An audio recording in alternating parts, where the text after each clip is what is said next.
Hi, and thanks for watching. By the time most of you see this, we're actually going to already be on the trail, which is really exciting. We've got a couple more days till we get to Campo, and we've got everything pulled aside and we're about to load it up in the packs. In doing so, I want to take a quick moment aside and talk about some of our final gear choices. We have made some changes. We're really happy with a lot of the products that we have, and thought we'd just break it down for you. Start with my ULA circuit. I love it. It's extremely lightweight at 2 pounds 3 ounces. Plenty durable. It's got a carbon fiber frame and suspension in it. Echo loves her Flash 65. You know, it's a really affordable option, has all the extra support that she needs, slight increase in weight. The only complaint about that is that the hip belt pockets are very small and there's only one. This has huge hip belt pockets on both sides, which I really enjoy and keep, obviously, the camera, GPS, day snacks, all kinds of stuff in there accessible. So, the real winner, one of the things I'm most proud of, probably because I made it myself, is our home sewn down quilt.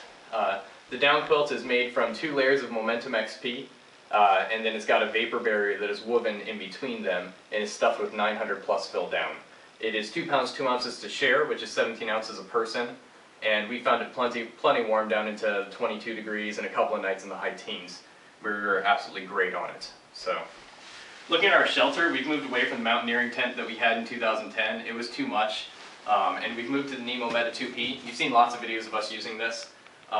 It does have a little bit of condensation issues on real cold nights when you're in the 20s, you have everything battened down, and you're in there all night. You do have the film on the top. That said, nothing that's ever dripped on us or run down the sides at all, so we're going to consider that acceptable. And the weight savings, 2 pounds 15 ounces with the bag and the stakes and the guy lines and the entire tent in a bag all together. You're talking about half the weight of anything Marmot could put out. So very happy with that.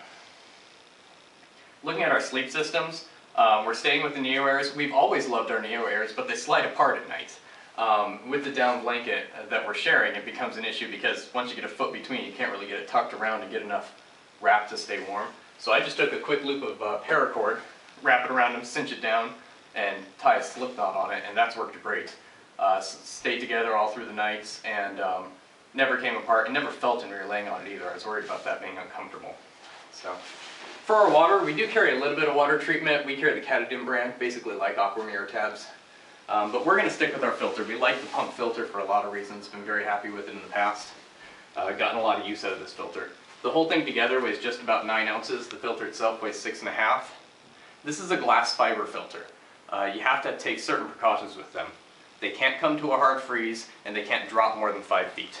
That said, they pump incredibly easily, and at the weight savings that they provide over a traditional filter, I find them more than worth a little bit of extra. On an extremely cold night, we can always bring them to the tent or even under the quilt if we absolutely had to.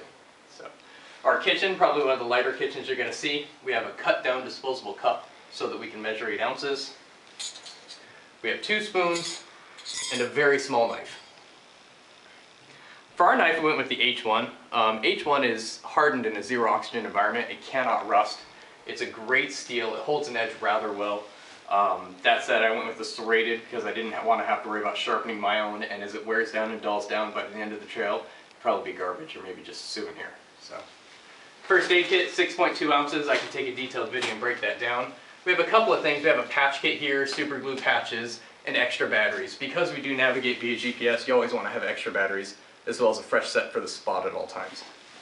For our bathroom, we got a bag for our used toilet paper, small handy scoop, 1.3 ounces, great little buy, and Purell. We have more Purell in here, which is our toiletries, and I'll break that down as well for you. Tech is one of our big ones. We have too much tech. It's a luxury that we make the investments. We have a lot. We're going to do a breakdown video on that as well, right following this. We have over 2 pounds of tech when you count it all together with all of our iPods and all of our extra batteries and our camera and our GPS and the spots and the cell phone and the chargers and the cords, so look forward to watching that. It is definitely something that if we really need to, we can trim it all off. That said, we're under 13 pounds a piece, all finalized, so we felt that we could stand to bring our own stuff. Really happy with the thin lights. Now these are just a couple of ounces each. We use them for cat naps in the desert and things like that, laying down. Anytime that we're cowboy camping, you want to have these under our Neo Air for a little bit of thorn protection. They're fairly durable. They last a couple hundred miles, then you get a new one. Cost 10 bucks a piece at Gossamer Gear. They're an excellent product and I highly recommend it. We're keeping our water and Gatorade bottles.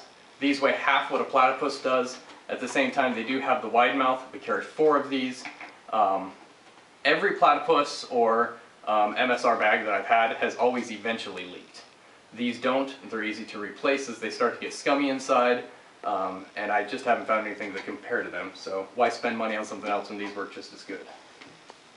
When we think back on our 2010 hike, we think about the most uncomfortable times, and it was always huddled behind a little bush or behind this little shelter or like a eavesdropping in this small little piece of shade, waiting for shade. And this year, we're bringing our own shade. At 8 ounces a piece, we went ahead and got the chrome domes, which are great little umbrellas. They do work in the rain if you're cooking in the rain and stuff. They do have that, but for us, we're really just bringing it for shade in the desert sections. If we don't use them, we can always ditch them. If we love them, we may keep them the whole trail. That said, they've always come highly recommended by other hikers. People I've seen have loved them. And when I think about when I was most uncomfortable, it was definitely in those times. So,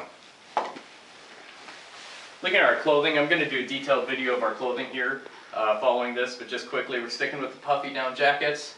We do have a single quilt. We don't have sleeping bags, so that's always a good little backup to have there. Most of it is all merino wool. If it's not merino wool, there's a couple of synthetic items in there that we've been using. Looking closely at rain gear, I'm liking the Patka. I've used it a couple of times. We certainly have had plenty of rain this year to try it out on. At 11.7 ounces, it works as my pack cover, and as needed, I can pull the sleeves out and put on, pull the hood out and put it on as well, zip it up as needed. It's kept me plenty dry. It doesn't breathe, but it's big and it's flowy, and it breathes almost like a poncho. You know, so I've been very good with that and really happy with it. Echo is sticking with the traditional pack cover and our Terex Pack-Like jacket, which is the lightest Gore-Tex jacket on the market. And for the bottoms, we're both sticking with a rain skirt. A little embarrassing to wear a rain skirt, but I'll put aside any coolness because they're just so functionally superior. You whip them out, you wrap them around, they're just Velcro. Just wrap them around, Velcro right down, and you're completely protected as well as still breathing.